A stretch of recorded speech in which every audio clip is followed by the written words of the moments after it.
మిమ్మల్ని ఎవరైనా మీ పిల్లోడు ఎందుకు క్యాబ్ తోలుకుంటున్నాడని అడిగితే మా పిల్లోడు చదువు అవ్వలేదు మరి ఏదో ఒకటి చేసుకోవాలిగా అని చెప్పండి నాన్న. మీరు సిగ్గుపట్టడానికి నేను దొంగతనాలు జేబులు కత్తిరించడాలు చేయడం. నిన్న పేపర్లో న్యూస్ చూశాను.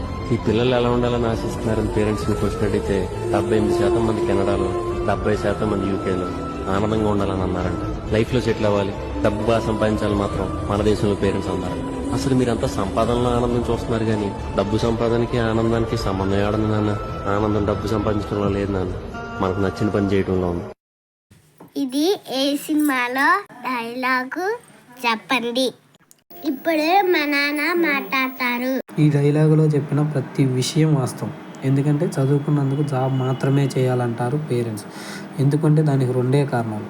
ఒకటి, మేము పడ్డ కష్టం వాళ్ళు పడకూడదు, నెల వచ్చేసరికి ఎంతో కొంత అమౌంట్ జీతం రూపంలో వస్తే వాడు హ్యాపీగా బతికేస్తాడు అనేది ఒకటి. రెండోది వచ్చేసి ప్రెస్టేజ్. ఇక మన విషయానికి వస్తే సరైన జాబ్ దొరికితే ఓకే, లేదంటే మనకున్న అవకాశాన్ని బట్టి శక్తి మేరకు ఏదో ఒకటి వచ్చిన పని చేసుకొని బ్రతికేస్తాం అనేది మన వాదన. ఈ రెండు వాదనలో కరెక్టే. ఇందులో ఈ రెండు వాదనలో ఏదీ తప్పు లేదు, కానీ అదంతా టైం అంతే. ఇలా పేరెంట్స్కి నచ్చిన జాబ్ చేయలేక, మనకు నచ్చినట్టు బతకలేక నాలా నిత్యం నలిగిపోయే వాళ్ళు ఎంతోమంది ఉన్నారు. అవునా కాదా చెప్పండి. Thank you for watching.